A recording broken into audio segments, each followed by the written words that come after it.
ഒന്ന് തിമോഥെയോസിന്റെ ലേഖനം 2-ാം അധ്യായം കഴിഞ്ഞ ശേഷം 3-ാം അധ്യായത്തിലേക്ക് നമുക്ക് പ്രവേശിപ്പാനായിട്ടിടയായി. 3-ാം അധ്യായം അതിന്റെ 1 മുതൽ 13 വരെയുള്ള വാക്യങ്ങൾ ദൈവസഭയുടെ ഭരണക്രമത്തെ സംബന്ധിച്ചാണ് എന്നുള്ള ഹെഡിങ് എഴുതിയ ശേഷം അതിന്റെ 3-ാം അധ്യായം 1 മുതൽ 7 വരെയുള്ള വാക്യങ്ങൾ ദൈവസഭയുടെ അധ്യക്ഷനായിരിക്കുന്ന അല്ലെങ്കിൽ ദൈവസഭയുടെ ശുശ്രൂഷകനായിരിക്കുന്ന വ്യക്തിയുടെ യോഗ്യതകളും ആ വ്യക്തി ചെയ്യേണ്ടതായ ജോലികൾ എന്തൊക്കെയാണ് എന്നുള്ള വിഷയമാണ് നാം ഇപ്പോൾ ചിന്തിച്ചുകൊണ്ടിരിക്കുന്നത്. അതിന്റെ 2 മുതൽ 7 വരെയുള്ള വാക്യങ്ങൾ, അതായത് 1-ാം വാക്യം, ഒരുവൻ അധ്യക്ഷ സ്ഥാനം കാക്ഷിക്കുന്നുവെങ്കിൽ ആ വ്യക്തി ആരാണെന്നുള്ള കാര്യങ്ങളാണ് ആ 1-ാം വാക്യത്തിൽ പറഞ്ഞിരിക്കുന്നത്. മറ്റ് പല പേരുകൾ അതിനോടുള്ള ബന്ധത്തിലുണ്ട് എന്ന് നാം ചിന്തിക്കാനിടയായി. തുടർന്ന് 2 മുതൽ 7 വരെയുള്ള വാക്യങ്ങളിൽ ആ സഭയുടെ ശുശ്രൂഷകൻ അല്ലെങ്കിൽ ദൈവസഭയുടെ പാസ്റ്റർ ഏതെല്ലാം യോഗ്യതകളുള്ളവനായിരിക്കണം എന്നാണ് കഴിഞ്ഞ ക്ലാസ്സിൽ നാം ചിന്തിക്കുവാനിടയായത്. അദ്ദേഹം നിരപവാദ്യനായിരിക്കണം എന്ന് പറഞ്ഞാൽ അപവാദം പറയുവാനായിട്ട് യാതൊരു വകയും ഉള്ള വ്യക്തി ആയിരിക്കരുത്. ഏക ഭാര്യയുടെ ഭർത്താവായിരിക്കണം, നിർമ്മതൻ ആയിരിക്കണം എന്ന് നാം ചിന്തിച്ചു. അടുത്തതായിട്ട് ജിതേന്ദ്രിയനായിരിക്കണം, അതിഥിപ്രിയനായിരിക്കണം, ഉപദേശ സംബന്ധമായി ദൈവസഭയെ പഠിപ്പിക്കുവാൻ സമർത്ഥനായിരിക്കണം. ഇത്യാദി കാര്യങ്ങളാണ് നാം ചിന്തിച്ച് കഴിഞ്ഞ ക്ലാസ് അവസാനിക്കുവാനായിട്ടിടയായത്. അപ്പോൾ ഈ ഭാഗങ്ങൾ വളരെ പ്രധാനപ്പെട്ട ഭാഗങ്ങളാണ്. ഒരു ശുശ്രൂഷകനെ സംബന്ധിച്ച് വളരെ പ്രാധാന്യമർഹിക്കുന്ന ഭാഗങ്ങളാണ് എന്ന് നാം ചിന്തിച്ചു വരികയാണ്. അതിനോടുള്ള ബന്ധത്തിൽ തന്നെ അദ്ദേഹത്തെ സംബന്ധിച്ചുള്ള മറ്റു ചില കാര്യങ്ങളാണ് ഇന്ന് നമ്മുടെ പഠനത്തിൽ ആരംഭിക്കുന്ന ഭാഗം. ഒരു ശുശ്രൂഷകനെ സംബന്ധിച്ചുള്ള അടുത്ത ഭാഗമാണ് വീണ്ടും അതിൻ്റെ 8 മുതൽ ഉള്ള വാക്യങ്ങളിൽ നമുക്ക് ചിന്തിപ്പാനായിട്ടുള്ളത്. ഞാൻ അത് ഓരോന്നായിട്ട് പ്രസ്താവിക്കുമ്പോൾ നിങ്ങൾ ആ ഭാഗങ്ങൾ നോട്ട് ചെയ്യണമെന്ന് പ്രത്യേകം ഓർപ്പിക്കുകയാണ്.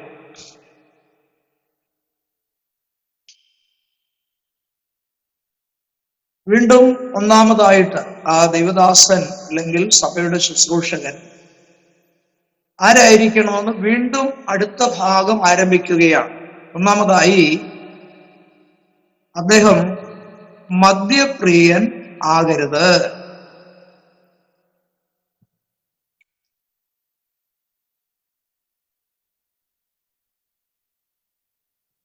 തീത്തോസിന്റെ ലേഖനവുമായിട്ട് സാമ്യമുള്ള ഭാഗങ്ങളായതുകൊണ്ട് തീത്തോസിന്റെ ലേഖനത്തിൽ നിന്നും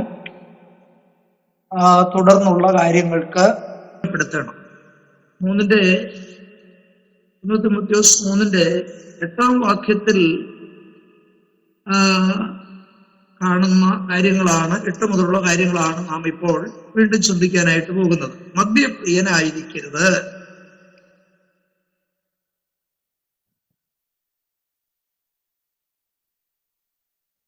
അടുത്തത് തല്ലുകാരനാകരുത്. തീത്തോസ്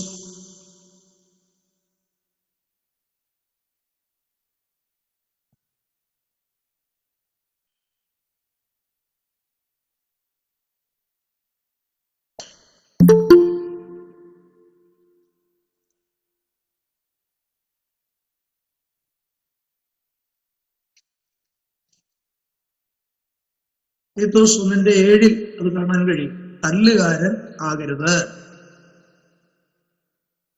വീണ്ടും കാണാൻ കഴിയുന്നത് ശാന്തനായിരിക്കണം. ശാന്തനായിരിക്കണം. തീത്തോസ് 3:2 അത് കാണാൻ കഴിയും.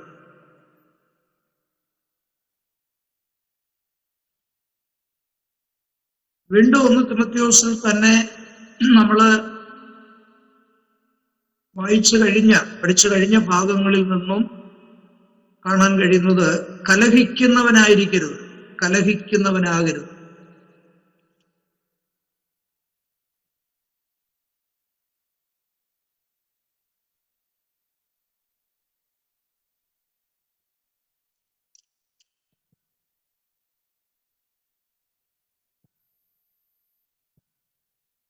തീത്തോസ് 1 തിമോഥെയോസ് 3:3 അത് കാണാൻ കഴിയും.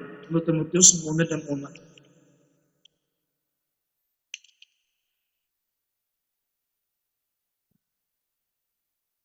അടുത്തത് ദ്രവ്യാഗ്രഹമില്ലാത്തവനായിരിക്കണം.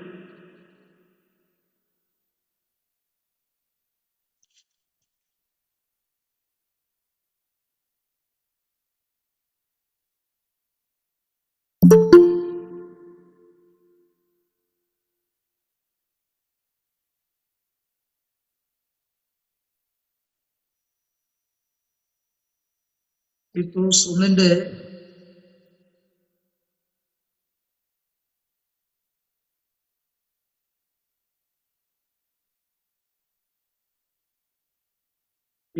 ആ അർത്ഥത്തിൽ പറയുന്നുണ്ട്. 1:7.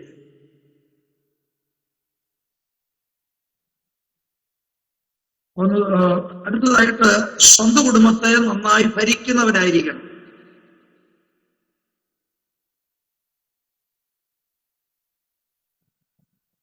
തിമോഥെയോസ് 3:12.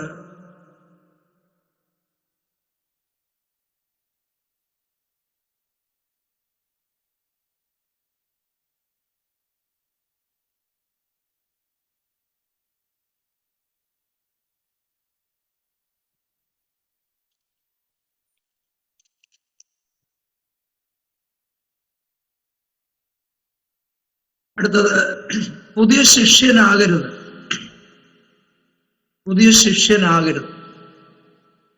1 തിമോഥെയോസ് 3:6.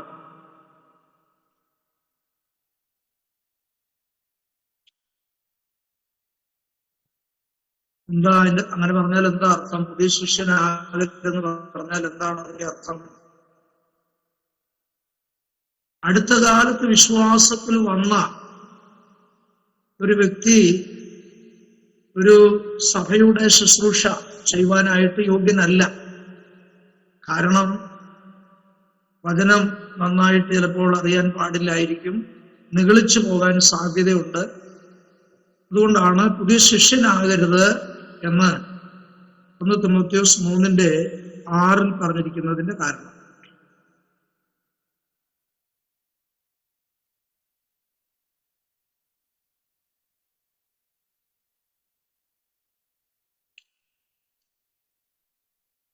പിന്നെയും 1 തിമോഥെയോസ്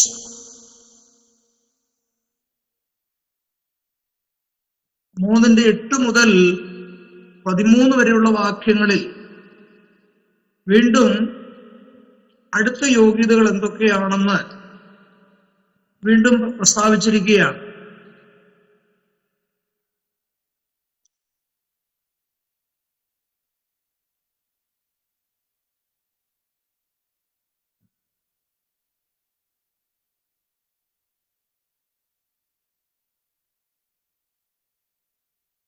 അവിടെ പറയുന്ന ഭാഗങ്ങൾ തീത്തോസിന്റെ ലേഖനവുമായിട്ട് വളരെ ബന്ധമുള്ള കാര്യങ്ങളാണ്.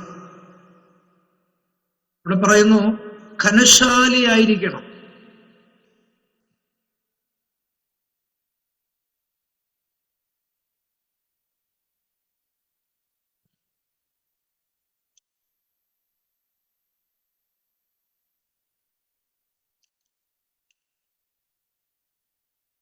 ഘനശാലി ആയിരിക്കണം.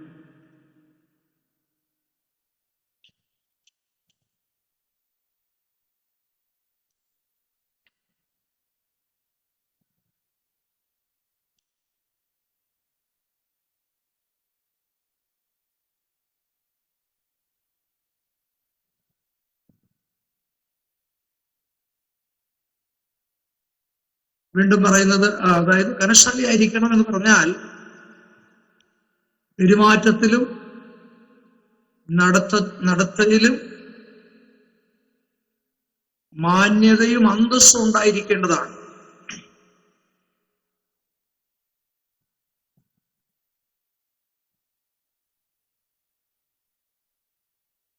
ഈ ഭാഗങ്ങളെല്ലാം വീണ്ടും വീണ്ടും പല കാര്യങ്ങൾ ഉദ്ധരിച്ചിരിക്കുന്നതാണ് നമുക്ക് കാണാൻ സാധിക്കുന്നത്. ഇരുവാക്കുകാരാകരുത് എന്ന് പറഞ്ഞാൽ ഒന്ന് പറയുകയും മറ്റൊന്ന് ചെയ്യുന്ന ഒരനുഭവം ഉണ്ടാകരുതെന്നാണ് അതിൽ നിന്ന് നമുക്ക് മനസ്സിലാക്കുവാനായിട്ട് കഴിയുന്നത്.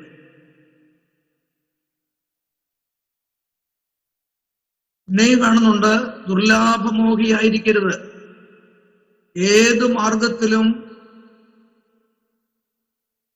ധനം സമ്പാദിക്കണമെന്നുള്ള ആ ഒരു ചിന്ത വരാൻ പാടില്ല.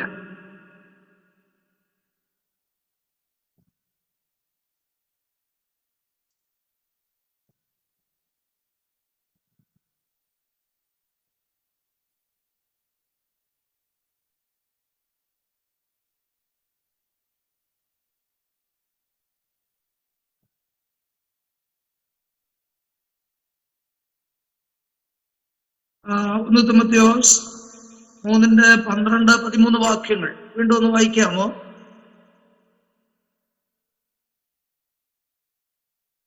ശുശ്രൂഷകന്മാരും മക്കളെയും സ്വന്തം കുടുംബങ്ങളെയും നന്നായി ഭരിക്കുന്നവരും ആയിരിക്കണം. 14 വരെ വായിച്ചു. നന്നായി ശുശ്രൂഷ ചെയ്തിട്ടുള്ളവർ തങ്ങൾക്ക് നല്ല നിലയും ക്രിസ്തേശുവിലുള്ള വിശ്വാസത്തിൽ വളരെ പ്രാഗൽഭ്യവും സമ്പാദിക്കുന്നു. ഞാൻ വേഗത്തിൽ നിന്റെ അടുക്കൽ വരുമെന്ന് ആശിക്കുന്നു.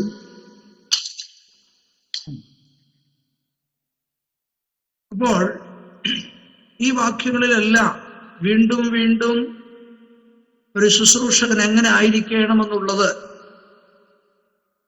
പ്രത്യേകം എടുത്തു പറയുന്ന ഭാഗങ്ങളാണെന്ന് നമുക്ക് കാണുവാനായിട്ട് കഴിയും.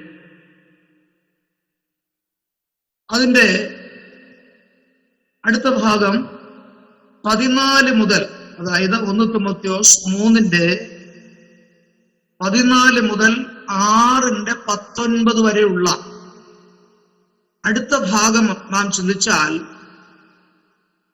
തിമോഥെയോസിന്റെ ശുശ്രൂഷയെ പറ്റി പൗലോസ് പറയുന്ന ഭാഗങ്ങളാണ്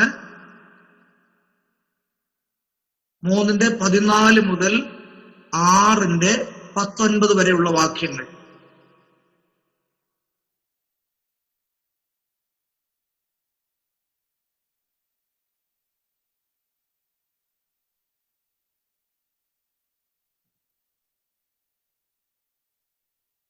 പതിനാല്, 15, 16 വാക്യങ്ങൾ പ്ലീസ് ഒന്ന് വായിക്കാമോ?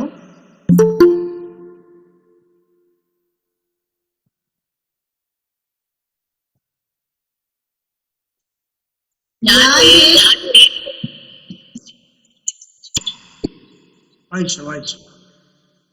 ഞാൻ വേഗത്തിൽ നിന്റെ അടുക്കൽ വരുമെന്ന് ആശിക്കുന്നു. താമസിച്ചു പോയാലോ സത്യത്തിന്റെ തൂണും അടിസ്ഥാനവുമായി ജീവനുള്ള ദൈവത്തിന്റെ സഭയാകുന്ന ദേവാലയത്തിൽ നടക്കേണ്ടത് എങ്ങനെയെന്ന് നീ അറിയേണ്ടതിന് ഇത് എഴുതുന്നു. അവൻ ജഡത്തിൽ വെളിപ്പെട്ടു, ആത്മാവിൽ നീതീകരിക്കപ്പെട്ടു, ദൂതന്മാർക്ക് പ്രത്യക്ഷനായി, ജാതികളുടെ ഇടയിൽ പ്രസംഗിക്കപ്പെട്ടു, ലോകത്തിൽ വിശ്വസിക്കപ്പെട്ടു, തേജസ്സിൽ എടുക്കപ്പെട്ടു എന്നിങ്ങനെ ദൈവഭക്തിയുടെ മർമ്മം സമ്മതമാവണ്ണം വലിയതാവുന്നു. ഈ 14 മുതൽ 16 വരെയുള്ള വാക്യങ്ങൾ നാം ശ്രദ്ധിച്ചാൽ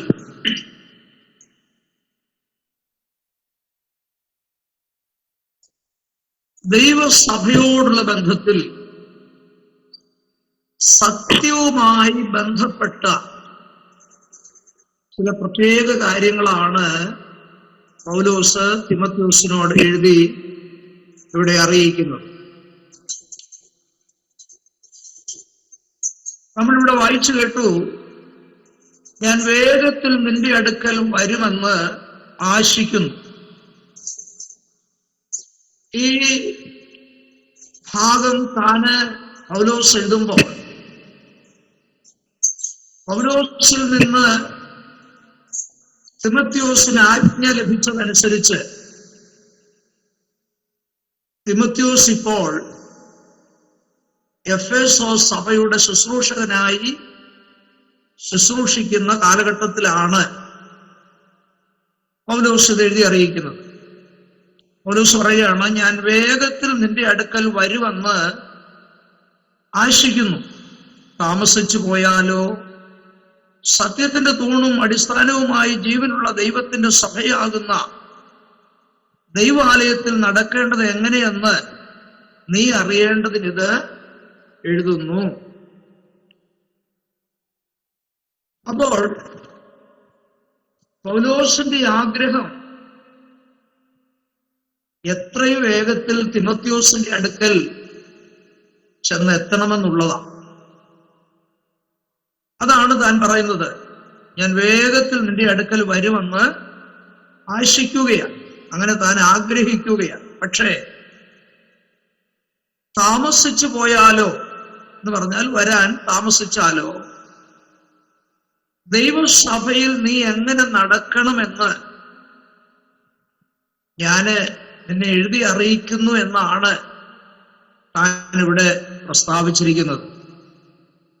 എങ്ങനെയാണ് സത്യത്തിന്റെ തൂണും അടിസ്ഥാനവുമായി ജീവനുള്ള ദൈവത്തിന്റെ സഭയാകുന്ന ദൈവാലയത്തിൽ നടക്കേണ്ടത് എങ്ങനെയെന്ന് നീ അറിയേണ്ടതിന് വേണ്ടി ഞാനിത് എഴുതുകയാണ്.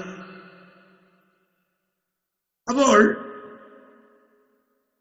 എത്രയും വേഗത്തിൽ തിമോഥെയോസിന്റെ അടുക്കൽ എത്തണമെന്നുള്ളതാണ് പൗലോസിന്റെ ആഗ്രഹം, അഥവാ താന് ആശിക്കുന്നത്. എന്നാൽ താമസിച്ചു പോകുമോ എന്ന് താന് ഭയപ്പെടുകയും ചെയ്യുന്നുണ്ട്. വേഗത്തിൽ വരാൻ ആഗ്രഹിക്കുന്നുണ്ട്, പക്ഷേ താമസിക്കും അല്ലെങ്കിൽ താമസിച്ചു പോകും എന്നുള്ള ഒരു ചിന്ത തൻ്റെ ഉള്ളിലുണ്ട്. അപ്പോൾ അങ്ങനെ എഴുതി അറിയിക്കുമ്പോൾ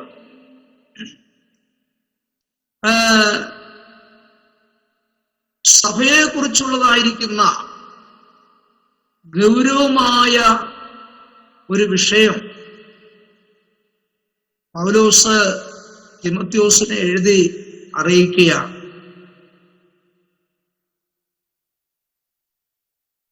ഇതൊക്കെ എന്തിനാണ് രേഖയായിട്ട് എഴുതി അറിയിക്കേണ്ടി വന്നതെന്ന് ഒരുപക്ഷെ ചിന്തിക്കാൻ സാധ്യതയുണ്ട്. കാരണം പൗലോസിനോട് കൂടെ നടന്ന സന്ദർഭങ്ങളിൽ ഇതൊക്കെ പറഞ്ഞു കൊടുത്താൽ പോരായിരുന്നോ? അങ്ങനെ ചിലർ ചോദിക്കുകയും ചിന്തിക്കുകയും ചെയ്യുന്നുണ്ട്. തിമോഥെയോസിനോടുകൂടെ അല്ലെങ്കിൽ പൗലോസിനോടുകൂടെ തിമോഥെയോസ് വളരെ കാലം സഞ്ചരിക്കുകയും പൗലോസിനോടുകൂടെ താമസിക്കുകയും ചെയ്ത ഒരുപാട് സന്ദർഭങ്ങളുണ്ട്. അപ്പൊ അവിടെ ഒരു ചോദ്യം ഉദിക്കുന്നത്, അങ്ങനെ താൻ പൗലോസിനോടുകൂടെ താമസിച്ചു കൊണ്ടിരുന്നപ്പോൾ അല്ലെങ്കിൽ സഞ്ചരിച്ചു കൊണ്ടിരുന്നപ്പോൾ ഇതൊക്കെ പറഞ്ഞു കൊടുത്താൽ പോരായിരുന്നോ? എന്തുകൊണ്ടാണ് ഇത് രേഖയാക്കി എഴുതി തിമോഥെയോസിന്റെ കയ്യിൽ ഏൽപ്പിക്കേണ്ടി വന്നത് എന്ന് ഒരു ചിന്തയുണ്ട്. ഒരുപക്ഷെ നമുക്ക് ചിന്തിപ്പാൻ സാധിക്കുന്ന കാര്യം, പൗലോസിനോട് കൂടെയാണ് തിമോഥെയോസ് യാത്ര ചെയ്തെങ്കിലും തന്റെ ശുശ്രൂഷ വളരെ തിരക്കേറിയ ശുശ്രൂഷയായി. ഒരു മിനിറ്റ് പോലും താന് വെറുതെ കളഞ്ഞതായിട്ട് നമുക്ക് ചിന്തിപ്പാൻ കഴിയത്തില്ല. അത്രമാത്രം തിരക്കേറിയ ശുശ്രൂഷയായിരുന്നു പൗലോസിന്റെ ശുശ്രൂഷ. പൗലോസിനെ കാരാഗ്രഹത്തിൽ ഇട്ടെന്ന് പറഞ്ഞാലും കാരാഗ്രഹത്തിൽ നിന്ന് തുറന്നു വിട്ടെന്ന് പറഞ്ഞാലും പൗലോസ് സമയങ്ങൾ വെറുതെ നഷ്ടപ്പെടുത്തിയ ആളല്ല. കാരാഗ്രഹത്തിലാണ് കിടക്കുന്നതെങ്കിൽ താൻ അവിടെ പ്രാർത്ഥിക്കുകയും മറ്റ് ശേഷിക്കുന്ന സമയങ്ങൾ താൻ എന്ത് ചെയ്തു? ലേഖനങ്ങൾ എഴുതുകയും ചെയ്തു. അതാണ് പൗലോസിന്റെ കാരാഗ്രഹവാസത്തിന്റെ പ്രത്യേകത. ആ കാരാഗ്രഹത്തിൽ കിടന്നുകൊണ്ട് താനെ ദുഃഖിക്കുകയോ നിരാശപ്പെടുകയോ ആവലാതി പറയുകയോ ഒന്നുമല്ല ചെയ്തത്. താൻ വളരെ ശക്തമായി പ്രാർത്ഥിക്കുന്ന ഒരു പ്രാർത്ഥനയുടെ അനുഭവം കാരാഗ്രഹത്തിൽ നമുക്ക് കാണാനായിട്ട് കഴിയും. എഫേസ്യലേഖനം 1-ാം അധ്യായം, അതിന്റെ 3-ാം അധ്യായം, അതുപോലെ ഫിലിപ്പിയ ലേഖനങ്ങളൊക്കെ നമ്മൾ വായിച്ചു നോക്കിയാൽ പൗലോസിന്റെ ശക്തമായ പ്രാർത്ഥന നമുക്ക് അവിടെ എല്ലാം നമുക്ക് കാണാൻ കഴിയും. അപ്പം കാരാഗ്രഹത്തിലാണ് താൻ കിടക്കുന്നതെങ്കിൽ താൻ പ്രാർത്ഥനയ്ക്ക് സമയം വിനിയോഗിക്കും. ആ മറ്റുള്ള സമയങ്ങൾ എന്ത് ചെയ്യും? ലേഖനങ്ങൾ എഴുതുവാനായിട്ട് ഇടയാവും. അപ്പൊ ഒരു ദൈവദാസനോ എന്നുള്ളതായ നിലയിൽ പൗലോസിൽ നിന്ന് നമുക്ക് വളരെ നല്ല ഒരു മാതൃക പിൻപറ്റാനുണ്ട്. എന്തെന്നാൽ ഒരു ദൈവദാസൻ അല്പം പോലും സമയങ്ങൾ എന്ത് ചെയ്യാൻ പാടില്ല, അവയെ വൃഥാവായിട്ട് കളയാൻ പാടില്ല എന്നുള്ള ഒരു നല്ല ഗുണപാഠം നമുക്ക് ഈ പൗലോസിന്റെ ജീവിത അനുഭവങ്ങളിൽ നിന്ന് നമുക്ക് ഗ്രഹിക്കാനായിട്ടുണ്ട്. മാത്രമല്ല, ഈ തിമോഥെയോസിനെ സംബന്ധിച്ച് നാം പൊതുവായി ചിന്തിച്ചാൽ ഒരല്പ ഭീരുത്വം തൻ്റെ ഉള്ളിൽ ഉണ്ടായിരുന്നുവെന്ന് നമുക്ക് ലേഖനത്തിൽ കൂടെ ഗ്രഹിക്കാൻ കഴിയും. അത് പൗലോസിന് നന്നായിട്ട് അറിയാം. അങ്ങനെ അല്പ ഭയവും അല്ലെങ്കിൽ ഭീരുത്വവും തൻ്റെ ഉള്ളിൽ ഉണ്ടായിരുന്നത് കൊണ്ട് തിമോഥെയോസിന് ഇത് രേഖാമൂലം ലഭിച്ചത് അത് ഒരു വലിയ ബലമായിരുന്നു എന്നാണ് വേദപണ്ഡിതന്മാർ അഭിപ്രായപ്പെടുന്നത്. എങ്ങനെ യാത്രകളിലും അല്ലെങ്കിൽ കൂടെ താമസിക്കുന്ന അവസരത്തിലൊക്കെ വാക്കുകളാൽ പറഞ്ഞു വിട്ടിരുന്നെങ്കിൽ ഒരുപക്ഷെ തിമോഥെയോസ് ചിലപ്പോൾ അത് ഓർത്തെന്ന് വരത്തില്ല. പ്രത്യേക അവസരത്തിൽ താന് ഓർത്തെന്ന് വരത്തില്ല. എന്നാൽ തന്റെ ശുശ്രൂഷാ കാലഘട്ടത്തിൽ ഈ ലേഖനം തനിക്ക് രേഖയായിട്ട് ലഭിച്ചിരുന്നത് അത് തന്റെ ശുശ്രൂഷയ്ക്ക് ഒരു വലിയ ബലമായിരുന്നുവെന്നാണ് വേദപണ്ഡിതന്മാര് അഭിപ്രായപ്പെടുന്നത്. താന് ഈ 15-ാം വാക്യത്തിൽ നമ്മളിപ്പോൾ വായിച്ചു കേട്ടതായിരിക്കുന്ന ഈ 15-ാം വാക്യത്തിൽ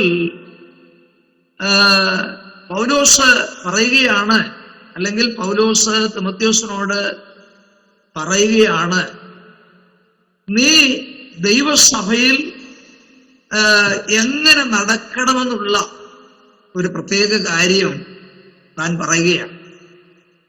എന്നാൽ അവിടെ നാം ആ 15-ാം വാക്യം ഒന്ന് ശ്രദ്ധിച്ചേ. സത്യത്തിന്റെ തൂണും അടിസ്ഥാനവുമായി ജീവനുള്ള ദൈവത്തിന്റെ സഭയാകുന്ന ദൈവാലയം. അപ്പൊ ദൈവസഭയുടെ വളരെ പ്രാധാന്യമേറിയ ചില ഗൗരവമുള്ളതായ ചില വാക്കുകളാണ് പൗലോസ് അവിടെ ഉപയോഗിച്ചിരിക്കുന്നത്. അപ്പോൾ സത്യത്തിന്റെ തൂണാണ് എന്ത്? ദൈവസഭ. സത്യത്തിന്റെ തൂണും അടിസ്ഥാനവുമായി. അപ്പോൾ സത്യത്തിന്റെ തൂണാണ്, അടിസ്ഥാനപരമായതാണ് ദൈവത്തിന്റെ സഭ. മാത്രമല്ല അത് ജീവനുള്ളതാണ്. ദൈവസഭയെക്കുറിച്ച് വളരെ ആഴമായ വെളിപ്പാട് ലഭിച്ചിരുന്ന പൗലോസ് ആ ദൈവസഭയെ പറ്റി പറയുമ്പോൾ വളരെ ഗൗരവമേറിയ കാര്യങ്ങളാണ് തിമോഥെയോസിനോട് ഇവിടെ പറഞ്ഞിരിക്കുന്നത്. നമുക്കറിയാം, സഭയെന്ന് പറഞ്ഞാല് കൈപ്പണിയായി നിർമ്മിച്ച ഒരു ആലയമല്ല. അത് പ്രത്യേക അപ്പോസ്തല പ്രവൃത്തിയുടെ പുസ്തകത്തിൽ രേഖപ്പെടുത്തിയിരിക്കുന്നത് കാണാൻ കഴിയും, അല്ലേ? കൈപ്പണിയായ ആലയങ്ങളിൽ പുതിയ നിയമകാലത്ത് ദൈവം എന്ത് ചെയ്യുന്നില്ല? വാസം ചെയ്യുന്നില്ല.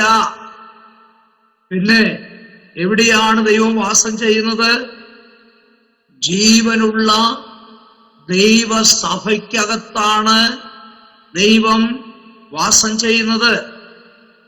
ദൈവസഭ എന്ന് പറഞ്ഞാൽ എന്താണ്? ദൈവസഭ എന്ന് പറഞ്ഞാൽ ദൈവത്താൽ വിളിച്ചു വേർതിരിക്കപ്പെട്ട ദൈവജനത്തിന്റെ കൂട്ടമാണ് ദൈവസഭ.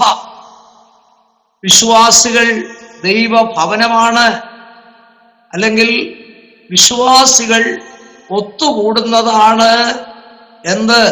ദൈവസഭ എന്ന് പറയുന്നത്. 1 കൊരിന്ത്യർ ലേഖനം 3:16 6:19 നമുക്ക് വളരെ പരിചയമുള്ള വാക്യങ്ങളാണ്. ആ വാക്യങ്ങൾ എടുത്ത് നാം പരിശോധിച്ചു നോക്കിയാൽ ദൈവമക്കൾ, അതായത് ദൈവത്തിന്റെ പരിശുദ്ധാത്മാവിന്റെ മന്ദിരമാകുന്ന ദൈവമക്കൾ ഒരുമിച്ച് കൂടുന്നതാണ് എന്ത്? ദൈവസഭ. അത് പൗലോസിന് വെളിപ്പെട്ട് കിട്ടിയ ഒരു മർമ്മമാണ്.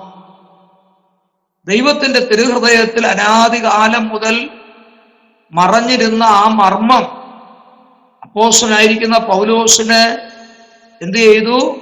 വെളിപ്പെട്ട് കിട്ടുവാനായിട്ടിടയായി. എഫേസ്യ ലേഖനം 3-ാം അധ്യായം ഒക്കെ അതിന് വളരെ ഉദാഹരണമായിരിക്കുന്ന ഭാഗങ്ങളാണ്. പൂർവ്വ പിതാക്കന്മാർക്ക് അല്ലെങ്കിൽ പഴയ നിയമത്തിലെ പ്രവാചകന്മാർക്കോ പിതാക്കന്മാർക്കോ ദൈവം അത് വെളിപ്പെടുത്തി കൊടുത്തില്ല. ആ സമയത്ത് ദൈവം അത് തന്റെ ഹൃദയത്തിൽ മർമ്മമായി സൂക്ഷിച്ചു വെച്ചതായ ഒരു വിഷയമായിരുന്നു. എന്നാൽ പുതിയ നിയമകാലത്ത് അപ്പോസ്തലന്മാർക്കും പ്രവാചകന്മാർക്കും ദൈവാത്മാവ് മുഖാന്തരം ആ ദൈവസഭയെ സംബന്ധിച്ച് ദൈവം എന്ത് ചെയ്തു? വെളിപ്പെടുത്തി കൊടുക്കുവാനായിട്ടിടയായി. ആ ദൈവസഭ എന്ന് പറഞ്ഞാൽ ആദാമ്യ പാപം മുഖാന്തരം ദൈവത്തിൽ നിന്ന് അന്യപ്പെട്ടു പോയതായിരിക്കുന്ന മാനവരാശിയെ മടക്കി വരുത്തി നിത്യതയിൽ എത്തിക്കുന്ന ഒരു ദൗത്യമാണ് ദൈവസഭയിൽ കൂടെ ദൈവം ആഗ്രഹിച്ചത്. അതെത്ര മാർമികമായ ഒരു വിഷയമാണെന്ന് നാം മനസ്സിലാക്കണം. ദൈവത്തിന്റെ സാദൃശ്യത്തിലും സ്വരൂപത്തിലും നിർമ്മിക്കപ്പെട്ടതായിരിക്കുന്ന മനുഷ്യൻ, അവൻ ദൈവ തേജസ്സുള്ളവനായി ദൈവമകനായി ഈ ലോകത്തിൽ പെറ്റുപെരുകി അവ തേജസ്സുധാരികളായി ലോകത്തിൽ ജീവിക്കണമെന്നാ ദൈവം അവനെ കുറിച്ച് ആഗ്രഹിച്ചിരുന്നത്. പക്ഷെ എന്ത് സംഭവിച്ചു? പാപം മുഖാന്തരം അവൻ ദൈവത്തിൽ നിന്ന് എന്ത് ചെയ്തു? അന്യപ്പെട്ടുപോയി.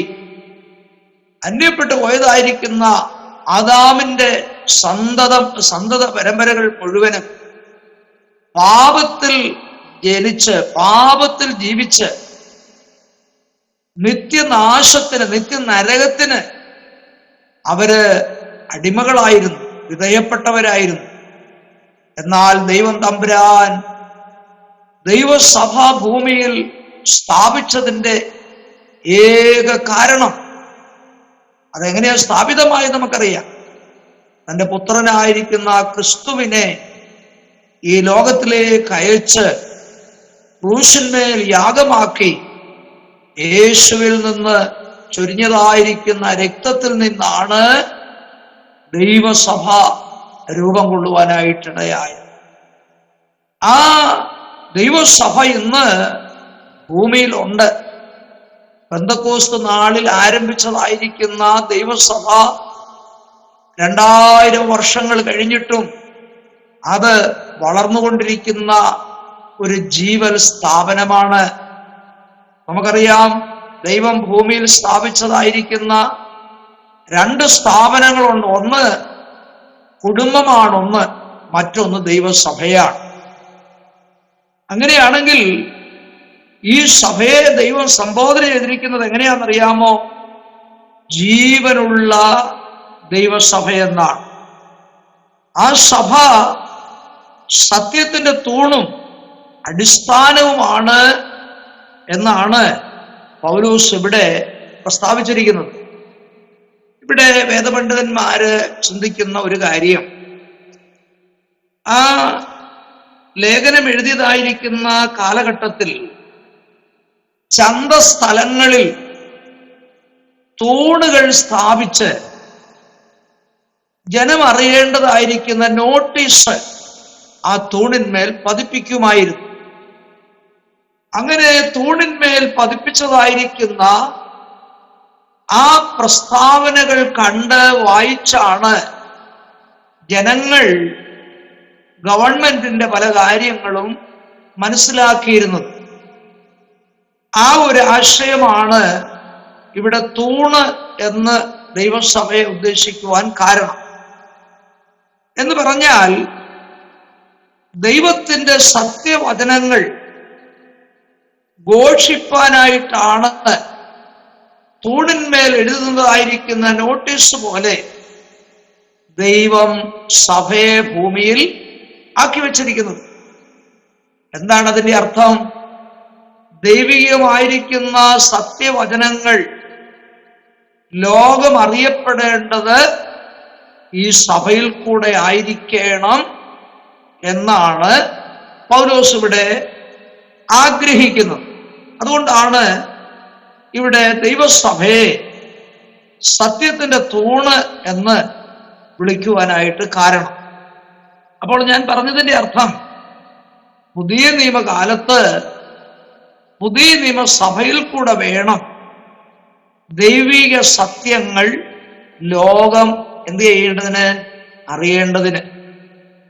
നമ്മുടെ വാഴ്ത്തപ്പെട്ടവനായിരിക്കുന്ന കർത്താവായ യേശുക്രിസ്തു സ്വർഗാരോഹണം ചെയ്യുന്നതിന് മുൻപ് തന്റെ അന്ത്യനിയോഗം, മഹാനിയോഗം ശിഷ്യന്മാരെ ഭരമേൽപ്പിച്ചു.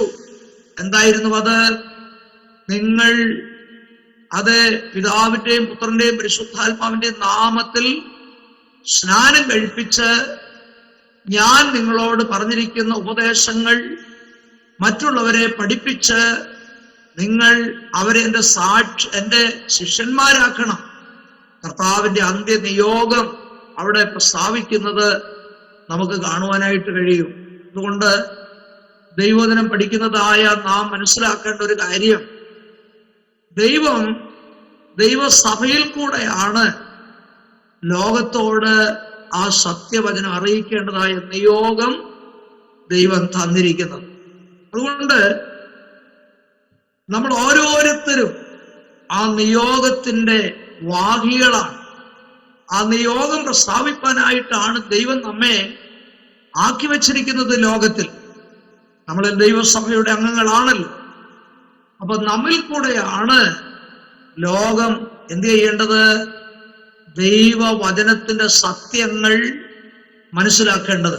അതുകൊണ്ട് നമ്മൾ വളരെ ഉത്തരവാദിത്വമുള്ളവരാണെന്ന് നാം മറന്നു പോകരുത് കേട്ടോ. നമ്മിൽ കൂടെ വായിച്ചറിയണം എന്ത്? ദൈവവചനം മറ്റുള്ളവര് അറിയണം. അപ്പൊ നമ്മെയാണ് ദൈവം അതിനായിട്ട് ഈ കാലത്ത് ഈ ഭൂമിയിൽ നമ്മെ ആക്കി വെച്ചിരിക്കുന്നത്.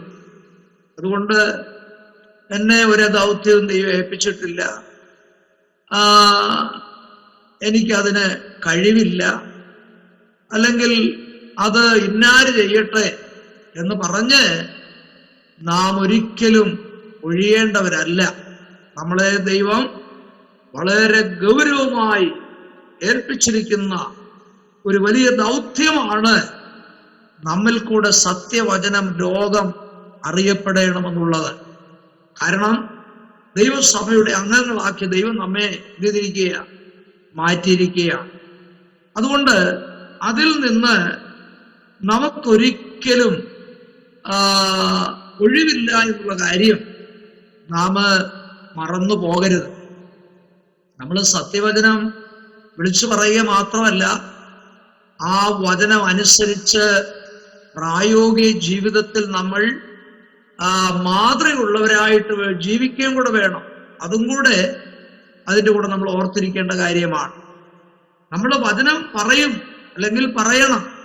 അത് മാത്രമല്ല ദൈവം നമ്മെ ഏൽപ്പിച്ചിരിക്കുന്നത്, നാം കേൾക്കുന്ന, നാം ധ്യാനിക്കുന്ന, നാം പഠിക്കുന്ന ദൈവവചനം നാം അനുസരിക്കുന്നവരായിരിക്കണം എന്നുള്ള കാര്യം നാം ഒരിക്കലും മറന്നുപോകരുത്.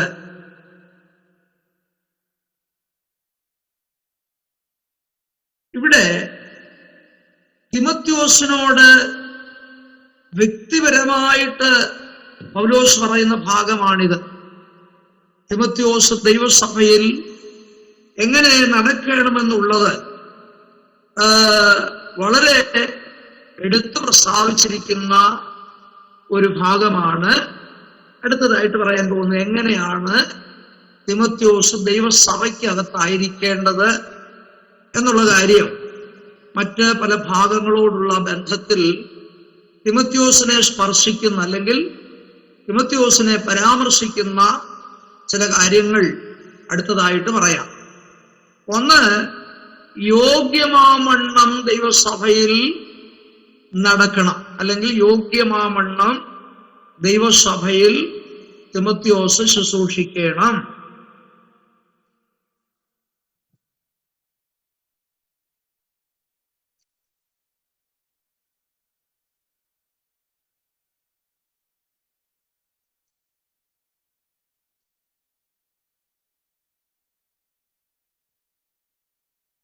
രണ്ട്,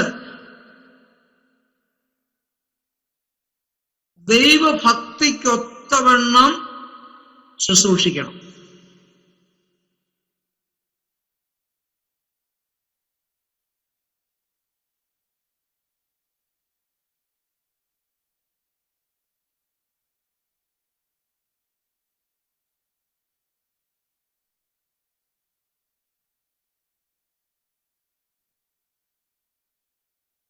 ഞാൻ വാക്യങ്ങളെല്ലാം അവസാനം പറയാം.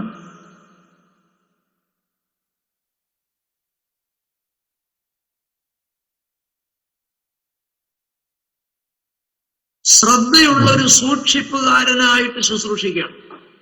ശ്രദ്ധയുള്ള ഒരു സൂക്ഷിപ്പുകാരനായിട്ട് ശുശ്രൂഷിക്കണം. ആ പറയുന്ന വാക്യം, നിന്നെയും നിന്നെ തന്നെ ഉപദേശത്തെയും സൂക്ഷിക്കുക എന്ന് പറയുന്ന ഒരു വാക്യമുണ്ട്. അതുകൊണ്ടാണ് ഒരു സൂക്ഷിപ്പുകാരൻ എന്ന് തിമോഥെയോസിനെ വിളിക്കാൻ കാരണം.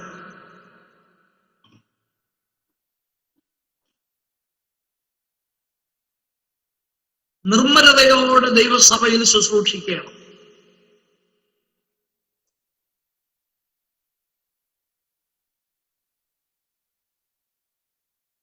നിർമ്മലനായിട്ട് വേണം സഭയിൽ ശുശ്രൂഷിപ്പാൻ.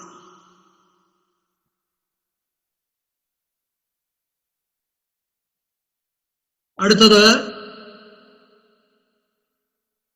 വേർപാട് പ്രാപിച്ചുകൊണ്ട് വേണം ദൈവത്തിൽ ശുശ്രൂഷിപ്പാൻ.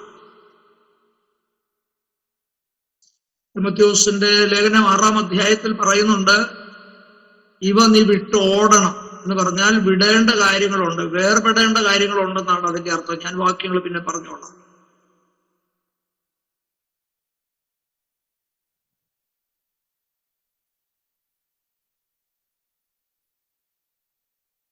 അപ്പോൾ യോഗ്യമാവണ്ണം വേണം, ദൈവഭക്തിക്കനുസരിച്ച് വേണം, ശ്രദ്ധയുള്ളൊരു സൂക്ഷിപ്പുകാരനായിട്ട് വേണം, നിർമ്മലനായിട്ട് വേണം, വേർപാട് ആചരിക്കുന്ന ഒരു വ്യക്തിയായിരിക്കണം. അടുത്തത്, കൊള്ളാവുന്ന ഒരു വേലക്കാരനായിരിക്കണം. കൊള്ളാവുന്ന ഒരു വേലക്കാരനായിരിക്കണം.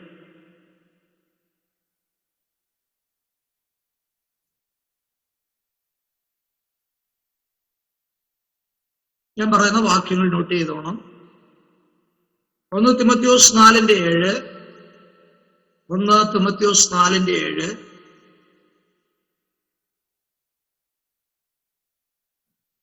1 തിമോഥെയോസ് 4:15,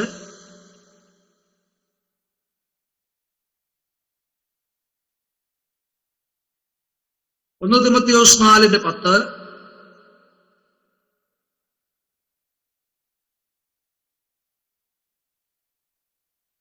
1 1 തിമോഥെയോസ് 5:22.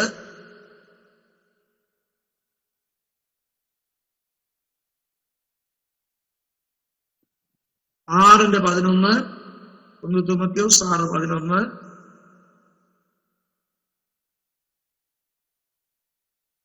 2 തിമോഥെയോസ് 2:15.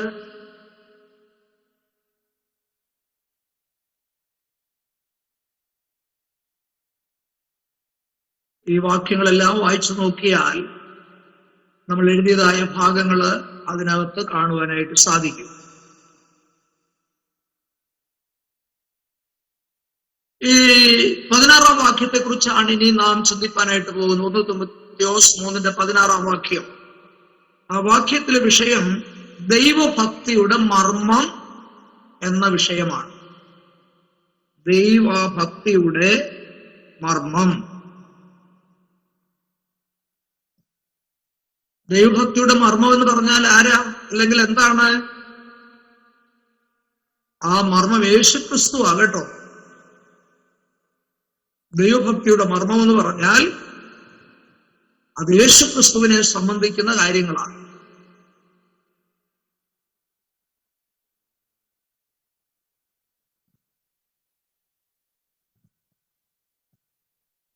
മർമ്മം എന്ന് പറഞ്ഞാൽ നമുക്കറിയാം രഹസ്യമെന്ന, അല്ലെ? മിസ്റ്ററി അല്ലെങ്കിൽ രഹസ്യമെന്നാണ് അതിന്റെ മീനിങ്. അപ്പൊ ദൈവഭക്തിയുടെ മർമ്മം എന്ന് പറയുന്നത് യേശുക്രിസ്തുവാണ്. അപ്പൊ യേശുക്രിസ്തു എന്ന് പറയുന്നത് തന്നെ എന്താണ്?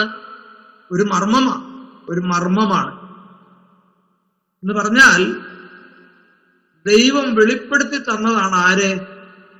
യേശുക്രിസ്തുവിനെ. ആ യേശു നമുക്കായി വെളിപ്പെട്ടത് കൊണ്ടാണ് നാം അവനെ അറിയാനിടയായത്, അല്ലേ? അല്ലെങ്കിൽ ഒരിക്കലും നമ്മൾ യേശുവിനെ അറിയില്ല. യേശുവിനെ തന്റെ പുത്രനാണെന്ന് ദൈവം ലോകത്തിന് വെളിപ്പെടുത്തി കൊടുത്തു. അങ്ങനെ വെളിപ്പെട്ട് ലഭിച്ചില്ലായിരുന്നുവെങ്കിൽ നമ്മളാരും യേശുവിനെ ഒരിക്കലും അറിയാൻ യാതൊരു സാധ്യതകളും ഉണ്ടായിരുന്നില്ല.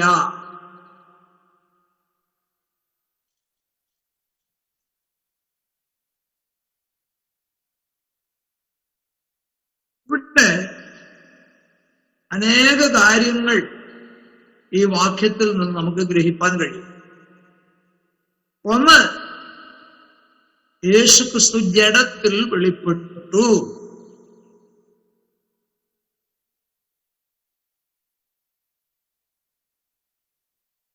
യേശുക്രിസ്തു ജഡത്തിൽ വെളിപ്പെട്ടു.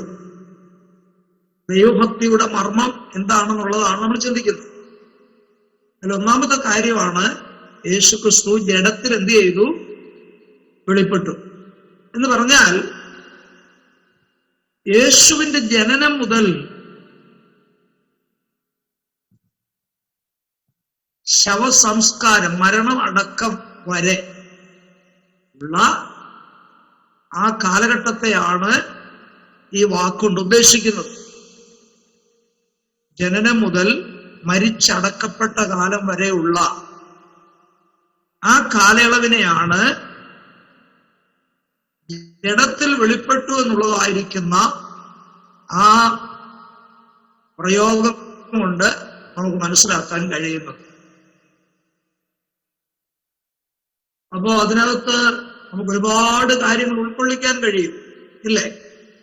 അവന്റെ ജനനം, യേശുവിന്റെ വളർച്ച, യേശുവിന്റെ സ്നാനം, യേശുവിന്റെ ശുശ്രൂഷ, യേശുവിന്റെ കഷ്ടാനുഭവം, അവന്റെ മരണം അടക്കം എത്രയെത്ര കാര്യങ്ങൾ ആ ഒരൊറ്റ പരാമർശത്തിനകത്ത് നമുക്ക് ചേർക്കുവാനായിട്ട് കഴിയും. നമുക്കറിയാമല്ലോ, വചനം ജഡമായി തീർന്നതാണ് ആര്? യേശു, അല്ലെ? വചനം ജഡമായി തീർന്നതാ. അതുകൊണ്ടാണ് ദൈവഭക്തിയുടെ മർമ്മം എന്ന് പറയുമ്പോൾ അവൻ ജഡത്തിൽ വെളിപ്പെട്ടു എന്ന് പറയാൻ കാരണം.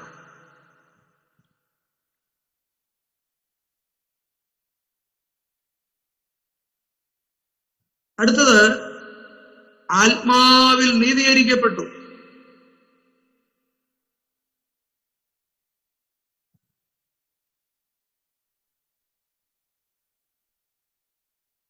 ഇവിടെ വേദപണ്ഡിതന്മാര് പറഞ്ഞിരിക്കുന്ന ഒരു കാര്യം, അവനിലൂടെ പുറപ്പെട്ട ശക്തിയുടെ പ്രദർശനങ്ങൾ വഴിയാണ് അവൻ നീതീകരിക്കപ്പെട്ടതെന്ന ഒരു ചിന്തയാണ് അവിടെയുള്ളത്.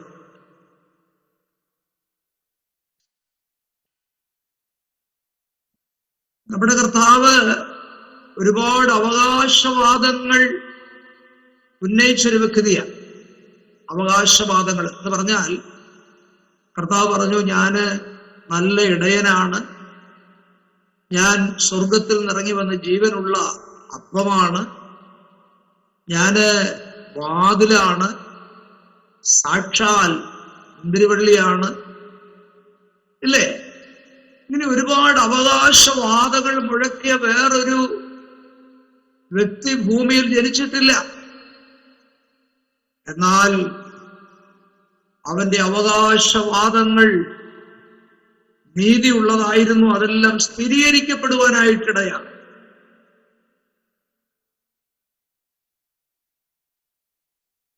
മാത്രമല്ല, കർത്താവിന്റെ സ്നാന സമയത്ത്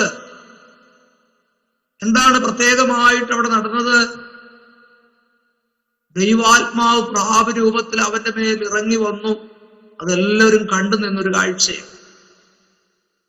സ്വർഗത്തിൽ നിന്നൊരു ശബ്ദം മുഴങ്ങി, ഇവൻ എന്റെ പ്രിയപുത്രൻ, ഇവന് ഞാൻ പ്രസാദിച്ചിരിക്കുന്നു. കൂടാതെ പത്രോസ്, യാക്കോബ്, യോഹന്നാൻ മൂവരോടുകൂടെ മലരൂപ മലയിൽ താനെ പ്രാർത്ഥിച്ചുകൊണ്ടിരിക്കുമ്പോൾ ശിഷ്യന്മാരുടെ മുൻപാകെ കർത്താവ് എന്ത് ചെയ്തു? രൂപാന്തരപ്പെടുവാനായിട്ടിടയായി. അല്ലേ? അതെന്തൊരു അനുഭവമായിരുന്നല്ലേ? ഭൂമിയിൽ ഒരു അലക്കുകാരനും അലക്കി വെളുപ്പിക്കുവാൻ കഴിയാതെ വണ്ണം അവന്റെ വസ്ത്രം എന്ത് ചെയ്തു? വെണ്മയായി തീർന്നെന്നാണ് നമുക്ക് അവിടെ കാണാൻ കഴിയുന്നത്. പറഞ്ഞാൽ സ്വർഗീയ തേജസ് കൊണ്ട് യേശുവിൻ ചുറ്റപ്പെടുവാനിടയായി. മാത്രമല്ല, അവന്റെ മുഖം സൂര്യനെ പോലെ ശോഭിക്കുവാനിടയായി. ഈ ശിഷ്യന്മാർക്ക് അത് കാണാനുള്ള ഭാഗ്യം ലഭിച്ചു, അല്ലേ? ആ ഭാഗ്യം കിട്ടി. മാത്രമല്ല, അവിടെ ഒരു ശബ്ദം അവര് കേട്ടു, ഇവൻ എന്റെ പ്രിയപുത്രൻ, ഇവന് ചെവി കൊടുപ്പേ. കണ്ടോ? ആ സമയത്ത് പഴയ നിയമ ഭക്തന്മാര് ചിലരവിടെ പ്രത്യക്ഷപ്പെട്ടു. ആരൊക്കെയാ? മോശയും ഏലിയാവും. ആ ഒരു കാഴ്ച കണ്ട ശേഷം, അല്ലെങ്കിൽ ശിഷ്യന്മാര്, പത്രോസ് പറയുകയാണ്, കർത്താവേ, ഞങ്ങളിവിടെ 3 കുടിലുണ്ടാക്കാം. ഒന്ന് നിനക്ക്, ഒന്ന് മോശയ്ക്ക്, ഒന്ന് ഏലിയാവൻ. ഞങ്ങൾക്ക് കുടിലൊന്നും വേണ്ട, ഞങ്ങള് ഇങ്ങനെ ഓപ്പൺ എയറിൽ ഇരുന്നോളാം. പക്ഷേ ഒന്നാമത്തെ പോപ്പായിരിക്കുന്ന പത്രോസ് അത് പറഞ്ഞപ്പോൾ കർത്താവ് സമ്മതിച്ചോ? കുടിലുണ്ടാക്കി അന്ന് കർത്താവിനെ അവിടെ ഇരുത്തിയിരുന്നെങ്കിൽ കർത്താവ് അവിടെ ഇരുന്ന് പോയേനെ, അല്ലേ? കർത്താവ് അത് സമ്മതിച്ചില്ല. കർത്താവ് അത് സമ്മതിക്കുന്നവനല്ല.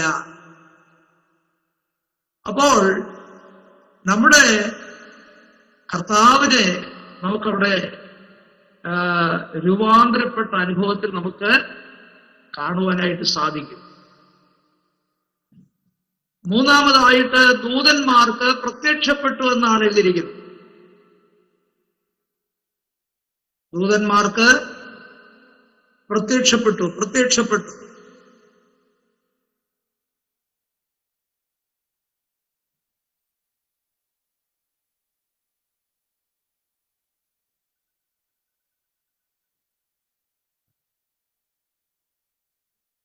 കർത്താവിന്റെ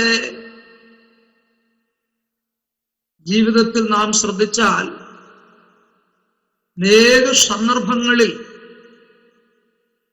ദൂതന്മാരുടെ സാന്നിധ്യം ഉണ്ടായതായിട്ട് നമുക്ക് കാണാൻ കഴിയും. ഇല്ലയോ? ദൂതന്മാരുടെ സാന്നിധ്യം, യേശുവിന്റെ ജനനം, അല്ലെ? യേശുവിന്റെ ജനനം നാം ശ്രദ്ധിച്ചാൽ വെളിമ്പ്രദേശത്ത് ആടുകളെ മേയിച്ചുകൊണ്ടിരുന്ന ഇടയന്മാർക്ക് ദൂതപ്രത്യക്ഷത ഉണ്ടായി.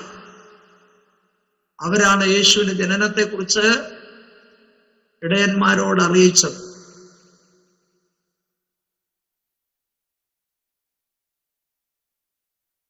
അതുപോലെ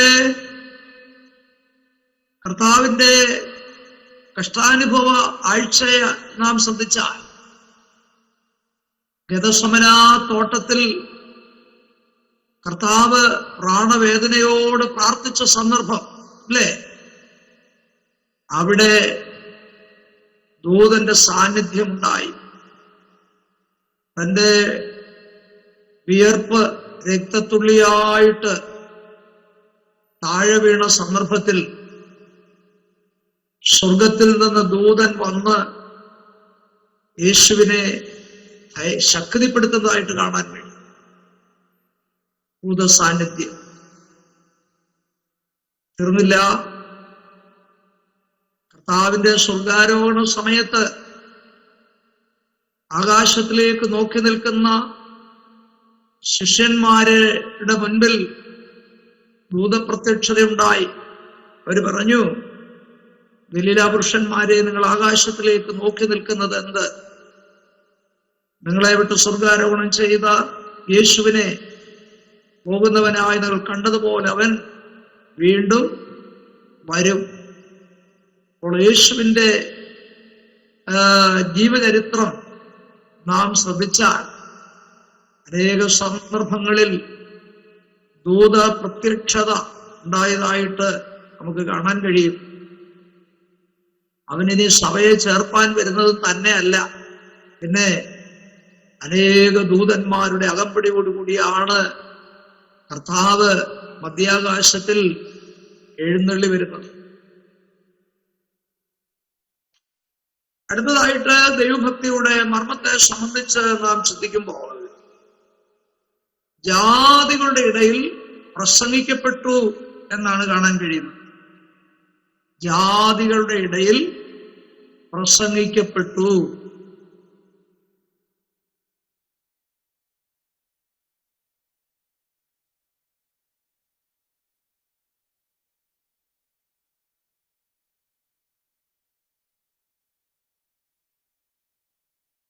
കർത്താവ് സ്വർഗാരോഹണം ചെയ്തതിന് മുൻപ് തന്റെ ശിഷ്യന്മാരോട് കർത്താവ് പറഞ്ഞത് നമുക്കറിയാം.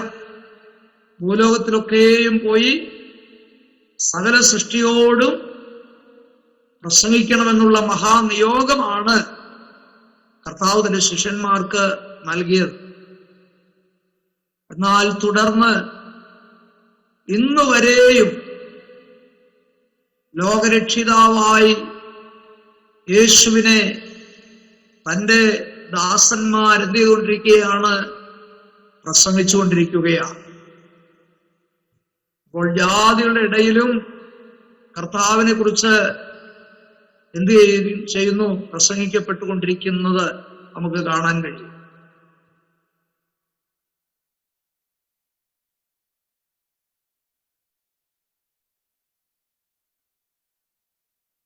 അപ്പോൾ ജഡത്തിൽ വെളിപ്പെട്ടു, ആത്മാവിൽ നീതീകരിക്കപ്പെട്ടു, ദൂതന്മാർക്ക് പ്രത്യക്ഷപ്പെട്ടു, ജാതികളുടെ ഇടയിൽ പ്രസംഗിക്കപ്പെട്ടു. അടുത്തത് ലോകത്തിൽ വിശ്വസിക്കപ്പെട്ടു.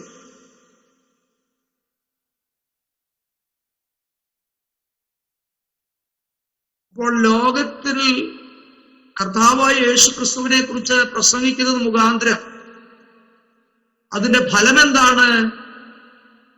വിശ്വസിക്കുന്നവർക്ക് നിത്യജീവൻ ഉണ്ട് എന്നുള്ളതാണ്.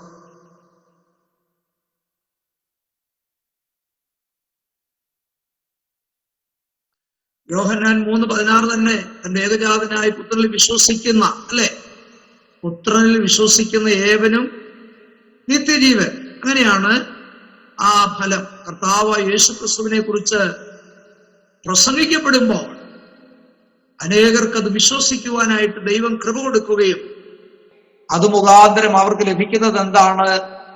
നിത്യജീവനാണ്. നിത്യജീവൻ.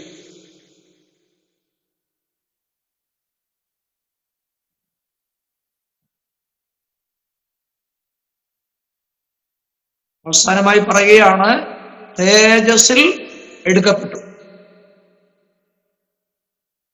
അപ്പൊ ഈ പറഞ്ഞ കാര്യങ്ങളെല്ലാം ആരെ സ്പർശിക്കുന്നതാണ്? വാഴ്ത്തപ്പെട്ടവരായിരിക്കുന്ന കർത്താവായിരിക്കുന്ന യേശുക്രിസ്തുവിനെ പരാമർശിക്കുന്ന 6 കാര്യങ്ങളാണ് ഇവിടെ പറഞ്ഞിരിക്കുന്നത്. അത് ദൈവഭക്തിയുടെ മർമ്മം എന്ന ആ പേരിലാണ് ഈ 6 കാര്യങ്ങൾ നമുക്ക് അറിയുവാനായിട്ട് സാധിക്കുന്നത്. അപ്പൊ തേജസ്സിൽ എടുക്കപ്പെട്ടു എന്ന് പറഞ്ഞാൽ ശിഷ്യന്മാരുടെ ദൃഷ്ടിയിൽ നിന്ന് യേശു ഉന്നതത്തിലേക്ക് ഉയർന്നുയർന്നു പോകുമ്പോൾ അവിടെ എഴുതിയിരിക്കുന്ന ഒരു മേഘം വന്ന് അവനെ മൂടി, അല്ലേ? ഒരു മേഘം വന്ന് അവനെ മൂടി. വാസ്തവത്തിൽ ആ മഹത്വത്തിന്റെ തേജസ്സുള്ള മേഘമാണ് യേശുവിനെ മറയ്ക്കുവാനായിട്ടിടയായി. ഈ മേഘം വേദപുസ്തകത്തിൽ പല ഇടങ്ങളിൽ നമുക്ക് കാണാൻ കഴിയും. ഈ തേജസ്സുള്ള മേഘം ഇസ്രായേൽ മക്കൾ മരുഭൂമിയിൽ കൂടെ യാത്ര ചെയ്ത അവസരത്തിൽ അവര് യാത്ര ചെയ്ത് മേഘത്തിന്റെ കീഴിലായിരുന്നുവെന്ന് നമുക്ക് പുറപ്പാട് പുസ്തകത്തിൽ വായിപ്പാൻ കഴിയും. ആ മേഘം സാധാരണ മേഘമായിരുന്നില്ല.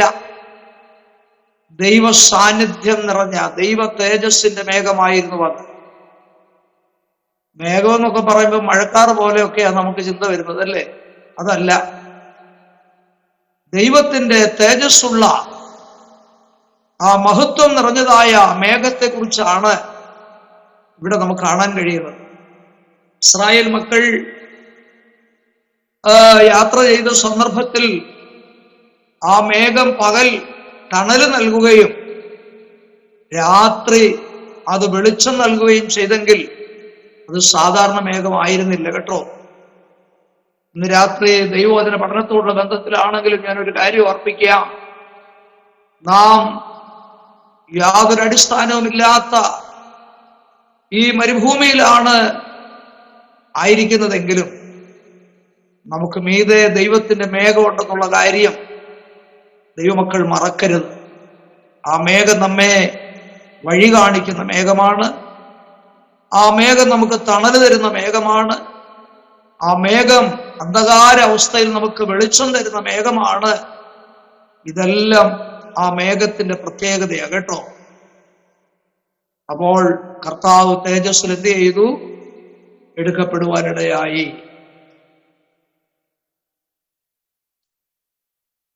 അതോടുള്ള ബന്ധത്തിൽ മറ്റു ചില മർമ്മങ്ങളെ കുറിച്ച് നമ്മളൊന്ന് അറിഞ്ഞിരിക്കുന്നത് നല്ലതാണ്. ചില മർമ്മങ്ങൾ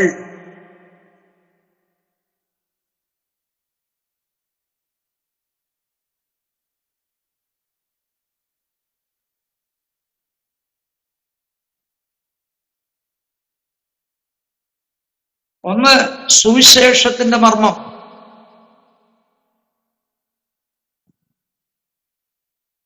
സുവിശേഷം എന്താണ്? ഒരു മർമ്മമാകട്ടോ സുവിശേഷം. റോമർ 16:25.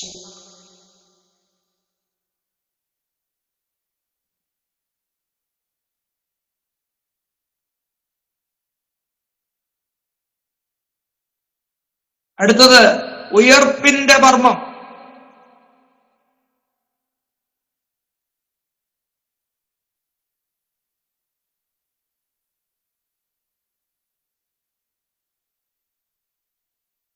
ഉയർപ്പിന്റെ മർമ്മം 1 കൊരിന്ത്യർ 15:51.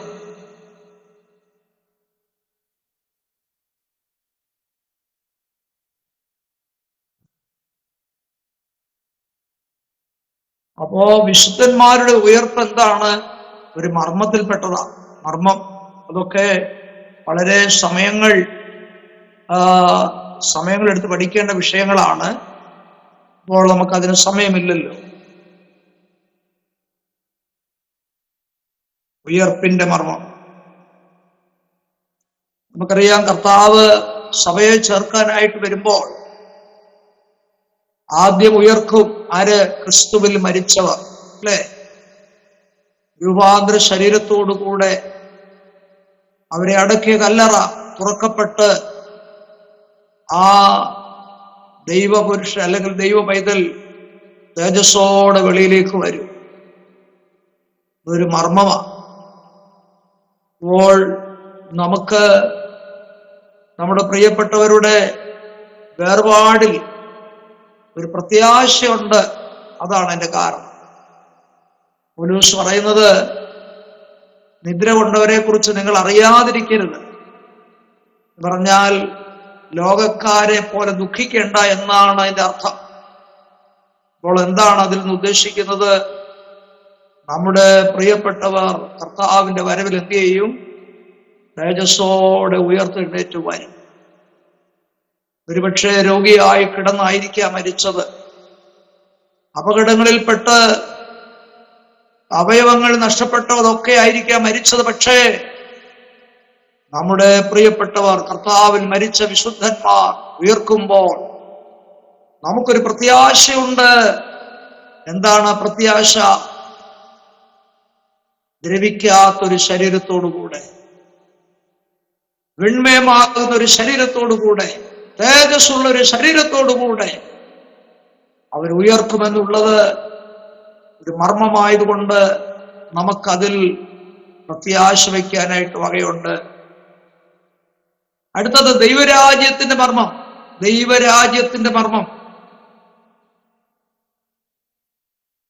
മർക്കോസ് 4:11.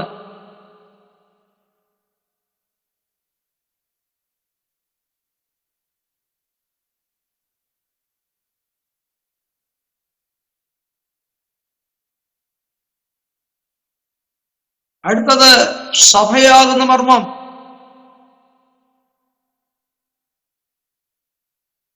എഫെസ്യർ 5:32.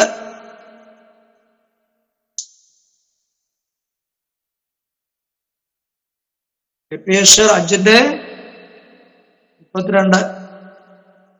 ഇപ്പോ ദൈവസഭ എന്ന് പറയുന്നത് എന്താണ്? ഒരു മർമ്മമാണ്. അതാ ഞാൻ മുമ്പേ ഓർപ്പിച്ചതാണ്.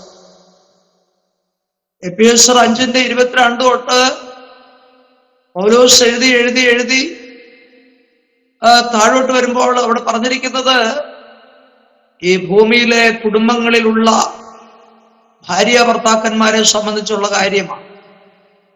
ഭാര്യമാരെ, ഭർത്താക്കന്മാരെ എന്ന് വിളിച്ചിട്ട് അവർക്ക് പരസ്പരം ഏൽപ്പിച്ചിരിക്കുന്ന കർത്തവ്യങ്ങൾ എന്താണെന്ന് പറഞ്ഞ ശേഷം അതിന്റെ 32-ാം വാക്യത്തിൽ പറയുകയാണ്, ഞാൻ പറഞ്ഞ കാര്യം ക്രിസ്തുവിനെയും സഭയെയും കുറിച്ചാണ് ഈ മർമ്മം വലിയത്. അപ്പോൾ ഭൂമിയിലെ ഭാര്യ ഭർത്താക്കന്മാരെ ഉദ്ദേശിച്ച് പറഞ്ഞ ശേഷം പൗലോസ് എഴുതി അവസാനിപ്പിക്കുമ്പോൾ പറയുകയാണ്, ഞാൻ പറഞ്ഞു വന്നത് ക്രിസ്തുവിനെയും സഭയെയും കുറിച്ചാണ്. എന്ന് പറഞ്ഞാൽ കർത്താവായിരിക്കുന്ന മണവാളനാകുന്ന ക്രിസ്തുവിന് വേണ്ടി ഭൂമിയിൽ ഒരു വിവാഹ നിശ്ചയം കഴിഞ്ഞിരിക്കുകയാണ്. ആരെയാണ് വിവാഹ നിശ്ചയം ചെയ്തത്? കർത്താവിന്റെ രക്തത്താൽ വീണ്ടെടുപ്പ് പ്രാപിച്ച ദൈവമക്കളെ. ആ സഭയെ ചേർക്കുവാനാണ് കർത്താവ് താമസമിന വരുവാനായിട്ട് പോകുന്നത്. നമ്മുടെ കർത്താവ് നമ്മെ ചേർത്ത് കഴിഞ്ഞാൽ സ്വർഗീയ സ്ഥലത്ത് വെച്ച് ഒരു വിവാഹമുണ്ട്. വെളിപ്പാട് 19 അത് പറഞ്ഞിട്ടുണ്ട്.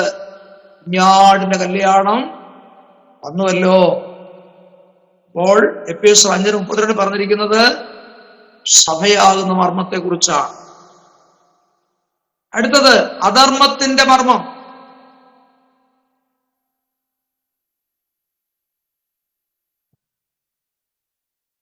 രണ്ട് തെസ്സലോനിക്കർ 2:7.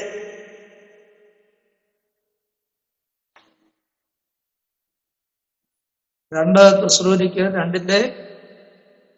7.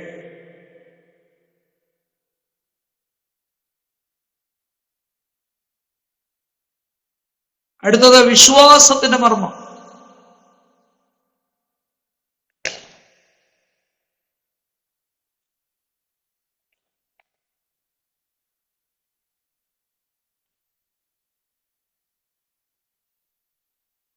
വിശ്വാസത്തിന്റെ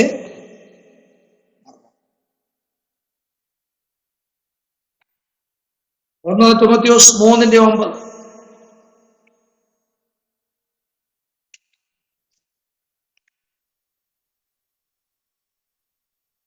അടുത്തത് 7 നക്ഷത്രങ്ങളുടെ മർമ്മം.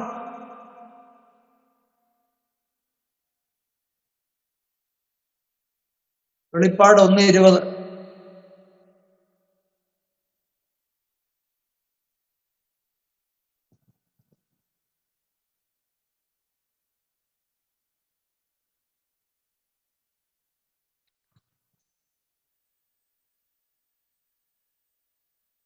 ബാബിലോണിനെ കുറിച്ചുള്ള മർമ്മം.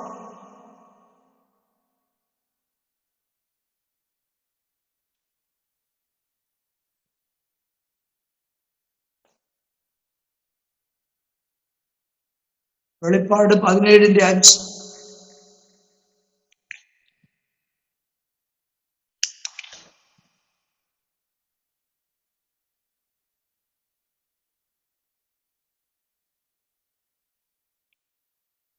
ഇങ്ങനെയാണ് വേദപുസ്തകത്തിൽ പറയുന്നതായ മറ്റ് മർമ്മങ്ങൾ. നമ്മൾ എന്തുകൊണ്ട് ചിന്തിക്കേണ്ടി വന്നത്? ദൈവഭക്തിയുടെ മർമ്മത്തെക്കുറിച്ച് പഠിച്ചതുകൊണ്ടാണ് വേദപുസ്തകത്തിലെ മറ്റ് മർമ്മങ്ങളെ കുറിച്ച് ഓർക്കേണ്ടതായിട്ട് വന്നത്. ഇനി 4-ാം അധ്യായത്തിലേക്ക് പ്രവേശിക്കുകയാണ്. 1 തിമോഥെയോസ് 4-ാം അധ്യായം.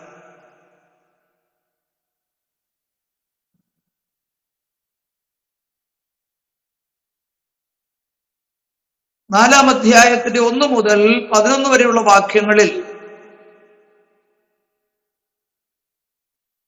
ദുരുപദേശങ്ങളോടുള്ള മനോഭാവം എന്തായിരിക്കണം എന്നാണ് പൗലോസ് എഴുതിയിരിക്കുന്നത്.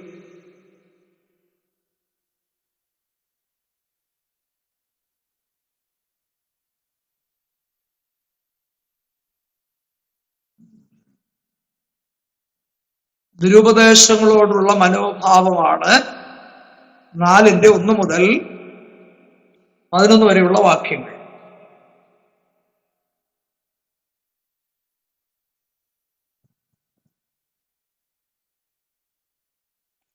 അതിൽ എൻ്റെ 1 മുതൽ 5 വരെയുള്ള വാക്യങ്ങൾ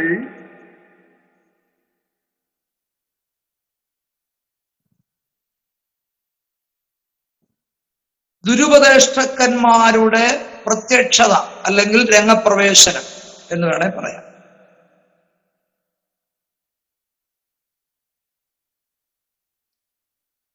നമുക്ക് 5 വാക്യങ്ങളൊന്ന് വായിച്ചാൽ ആരെങ്കിലും.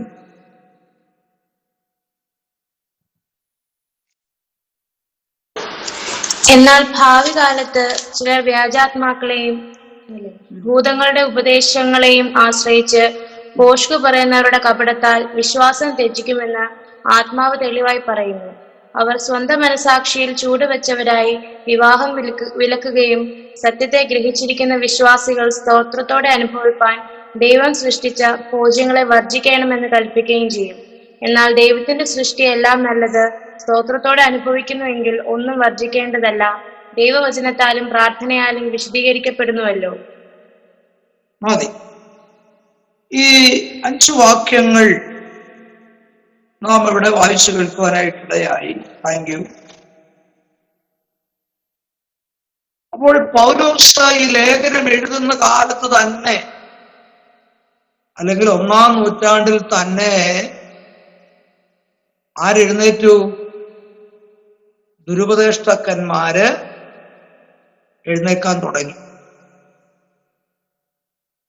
ഇവിടെ പറയുകയാണ്, ഭാവി കാലത്ത് ചിലർ വ്യാജാത്മാക്കളെയും ഭൂതങ്ങളുടെ ഉപദേശങ്ങളെ ആശ്രയിച്ച് ഭോഷ്ക് പറയുന്നവരുടെ കപടത്താൽ വിശ്വാസം ത്യജിക്കുമെന്ന് ആത്മാവ് തെളിവായി പറയുന്നു.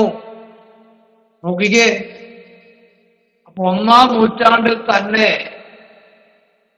ദുരുപദേഷ്ടക്കന്മാർ എഴുന്നേൽക്കുന്നതിന്റെ ഫലമായിട്ട് എന്തു സംഭവിക്കും? അവരുടെ കപട ഉപദേശ മുഖാന്തരം, അവര് പറയുന്നതായ ഭോഷ്ക് മുഖാന്തരം, അവര് പറയുന്നതായിരിക്കുന്ന അശുദ്ധ ഉപദേശങ്ങൾ മുഖാന്തരം എന്തു ചെയ്യും? ഇത് ഭാവി കാലത്തെ കൂടെ ഉദ്ദേശിച്ച് പൗലോസ് എഴുതിയതാണ്. അനേകർ വിശ്വാസം എന്ത് ചെയ്യും? ത്യജിക്കും. അനേകർ വിശ്വാസം ത്യജിക്കും. അതിന്റെ ഒരു മൂർധന്യ അവസ്ഥയിലാണ് നമ്മളിപ്പോൾ എത്തിച്ചേർന്നിരിക്കുന്നത്, അല്ലേ? ദൈവവചനത്തിൽ ഇല്ലാത്ത, അപ്പോസ്തലന്മാരും കർത്താവും പഠിപ്പിക്കാത്ത, ഒന്നാം നൂറ്റാണ്ടിൽ കർത്താവ് ചെയ്യാത്ത അനേക ഉപദേശങ്ങളും അത്ഭുതങ്ങളും ഒക്കെ ഇന്ന് നടന്നുകൊണ്ടിരിക്കുകയാണ്. അതല്ല അതിന്റെ മറ്റൊരു രസം, അതിന്റെ പുറകെ ഓടുന്നവർ ഒത്തിരി പേരുണ്ട്, അല്ലേ? ഇത്രയും പ്രസംഗങ്ങൾ കേട്ടിട്ടും വചനം പഠിച്ചിട്ടും ചിലരുടെ താല്പര്യം എന്തെങ്കിലും ഒന്ന് പുതിയതായിട്ട് കാണണമെന്നാണ്, അല്ലേ? അതെല്ലാ കാലത്തും ദൈവജനത്തിന്റെ ഇടയിലുള്ള ഒരു ചിന്തയാണ്. അവർക്ക് ഇതൊന്നും പോരാ, എന്തേലുമൊക്കെ ഒന്ന് പുതുതായിട്ട് കാണുകയും കേൾക്കുകയൊക്കെ വേണം. അത് ഇസ്രായേൽ മക്കളുടെ കാലത്ത് തന്നെ തുടങ്ങിയതാ, അല്ലേ? മോശ പർവ്വതത്തിലേക്ക് കയറിപ്പോയി താമസിച്ചപ്പം അവരെല്ലാം കൂടെ പറഞ്ഞില്ലേ, ഞങ്ങൾക്കൊരു ദൈവത്തെ ഉണ്ടാക്കി തരണം, പറഞ്ഞില്ലേ? അന്നേരം തന്നെ റെഡി, ഒരു ദൈവം തീക്കകത്തുനിന്ന് ഇറങ്ങി വന്നെന്നാ പറഞ്ഞത്. അത് കണ്ടപ്പോ അവർക്ക് സമാധാനം ഇല്ലേ? വർഷങ്ങൾ ഫറവോന്റെ അടിമത്വത്തിൽ കിടന്ന് കഷ്ടപ്പെട്ട് നിലവിളിച്ച് ദൈവം തമ്പുരാൻ അവിടെ നിന്ന് വിടുവിച്ചത് അവര് പെട്ടെന്ന് അത് മറന്നു, അല്ലേ? ചെങ്കടല് കടത്തിയ കാര്യം മറന്നെന്ന്, അതുകൂടെ മറന്നെന്നാ ഞാൻ ഒന്ന് ഓർത്ത് നോക്കിയേ. എന്തൊരു കഷ്ടമെന്ന് ഓർക്കണേ. അവരുടെ ജീവിതത്തിൽ കാണാത്ത വഴി ദൈവം ചെങ്കടലിൽ തുറന്നു കൊടുത്ത് ഇക്കരെ കയറി കഴിഞ്ഞപ്പോ അവര് പറയാ, ഞങ്ങൾക്കൊരു ദൈവം വേണമെന്ന്. അതാണ് ആദ്യ തൊട്ടേ ഉള്ള കാര്യം, അത് തന്നെയാണ്. പക്ഷെ അതിന്നും നമ്മുടെ ദൈവജനത്തിന്റെ ഇടയിൽ നിന്ന് മാറിയിട്ടില്ല. സത്യ ഉപദേശം പഠിപ്പിച്ചു കൊടുത്താലും അത്ഭുതം കൊണ്ട് പുറകെ ഓടുന്നവരുണ്ട് എന്ന് പറഞ്ഞാൽ അത് കാണുന്നവർ. അപ്പം പൗലോസ് എഴുതിയതായ ആ കാലഘട്ടത്തിൽ തന്നെ ദുരുപദേഷ്ടക്കന്മാർ എഴുന്നേറ്റ് കഴിഞ്ഞെന്ന്, അവര് വ്യാജാത്മാക്കളെയും ഭൂതങ്ങളുടെ ഉപദേശങ്ങളെയും ആശ്രയിച്ച് ഭോഷ്ക് പറയുന്നവരാ. അപ്പോൾ ദൈവമക്കൾ ഒരു കാര്യം വിവേചനപരമുള്ളവരായി തീർന്നിരിക്കണം. എല്ലാവരും, നമ്മള് തിരുവെഴുത്തിൽ പരിശുദ്ധാത്മാവിനെ കുറിച്ച് പഠിച്ച സമയത്ത് വിവേചനം എന്നുള്ളൊരു വരം ഉണ്ടെന്ന് നമ്മൾ പഠിച്ചതാണ്. അപ്പം ഈ ഒരു കാലഘട്ടത്തിൽ നാം എല്ലാവരും ആ വരം പ്രാപിച്ചിരിക്കുന്നവരായിരിക്കും. അല്ലെങ്കിൽ നമുക്ക് ഇത് മനസ്സിലാക്കാൻ കഴിയത്തില്ല.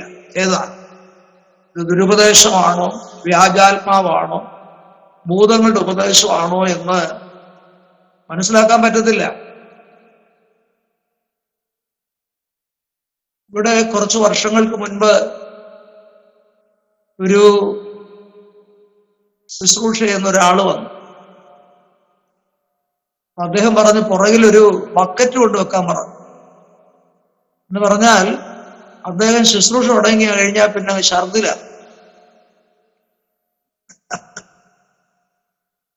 അപ്പൊ ഓരോരുത്തരും ഇങ്ങനെ വന്ന് നിൽക്കുന്ന എന്തിനാ? ഛർദിക്കാനാ.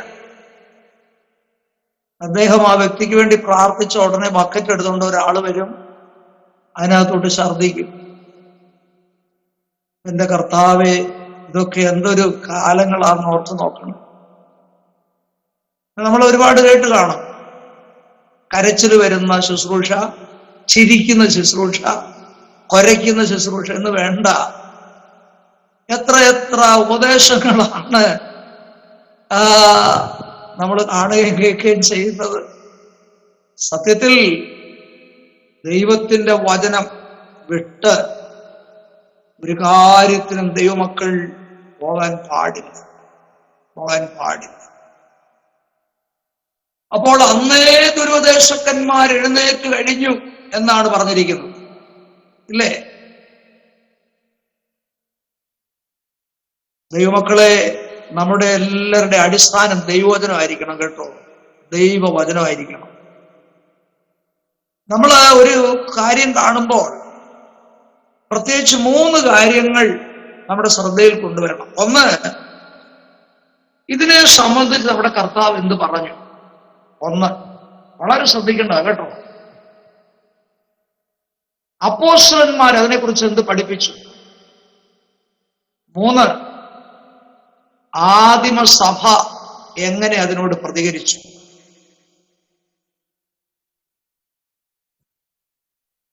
ഒരു ഉപദേശം സ്ഥാപിക്കണമെങ്കിൽ ഈ 3 കാര്യം ആവശ്യമാണ്. നാം പഠിക്കുകയും ചിന്തിക്കുകയും ചെയ്യുന്നതായ സത്യ ഉപദേശത്തെ കുറിച്ച് നമ്മുടെ കർത്താവ് പഠിപ്പിച്ചിട്ടുണ്ട്.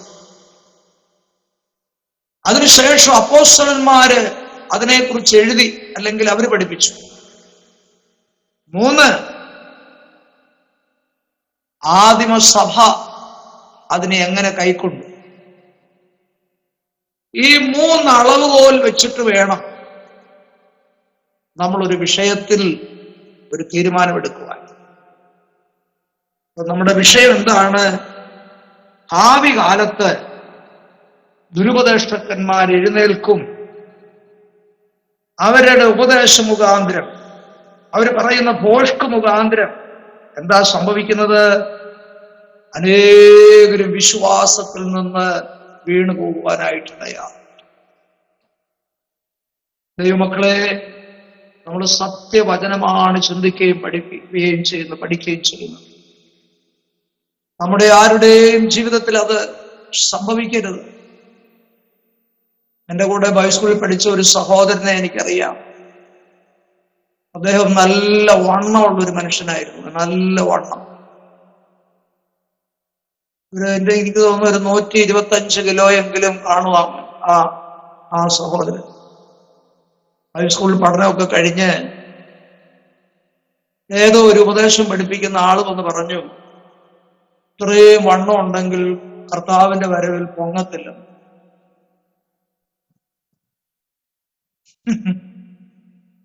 അതുകൊണ്ട് ഈ വണ്ണം കുറയ്ക്കണമെന്ന് പറഞ്ഞു. എനിക്കറിയത്തില്ല, ഞാൻ ചില വർഷങ്ങൾക്ക് ശേഷം അദ്ദേഹത്തെ കാണുമ്പോൾ വളരെ മെലിഞ്ഞിരിക്കുന്നു. എനിക്ക് മനസ്സിലായില്ല. അപ്പം കേട്ട ഉപദേശപ്രകാരം എന്ത് ചെയ്തതാ? വണ്ണം കുറച്ചതാ. എന്റെ പ്രിയപ്പെട്ടവരെ, അതിന് വചനം എവിടെയെങ്കിലും ഉണ്ടോ? കർത്താവോ അപ്പോസ്തലന്മാരോ സഭ അങ്ങനെ പഠിപ്പിക്കുന്നുണ്ടോ? ഇത്രയും വണ്ണമേ ഉണ്ടാകാവുള്ളൂ എന്ന് പഠിപ്പിക്കുന്നുണ്ടോ? ഞാൻ നോക്കിയിട്ട് എന്റെ പുസ്തകത്തിൽ എവിടെയും കണ്ടില്ല. അപ്പം അവർ പറഞ്ഞത് ഇത്രയും വെയിറ്റ് ഉണ്ടായ മേളോട്ട് പൊങ്ങാൻ വിഷമമാണെന്നാണ് പറഞ്ഞത്. അതങ്ങനെ ഇരിക്കട്ടെ, നമുക്കൊന്നും ഇങ്ങനെ അബദ്ധം പറ്റരുത്. ദുരുപദേശത്തിന്റെ പുറകെ ഒരിക്കലും നമ്മൾ നമ്മുടെ പ്രിയപ്പെട്ടവരും പോകാൻ ഇടയാകരുത്. അതുകൊണ്ട് ഈ പഠിക്കുന്ന കാര്യങ്ങളൊക്കെ നമ്മൾ മറ്റുള്ളവരോട് പറയാൻ നമ്മൾ ബാധ്യസ്ഥരാണ്. നമ്മൾ പഠിക്കുന്ന ഓരോ കാര്യങ്ങളും അവസരം ലഭിക്കുമ്പോൾ മറ്റുള്ളവരെ ഇത് പറഞ്ഞ് മനസ്സിലാക്കുകയും പഠിപ്പിക്കുകയും ചെയ്യണം. അതുകൊണ്ട് ഇന്നത്തെ ക്ലാസ്സിന്റെ സമയം കഴിഞ്ഞല്ലോ.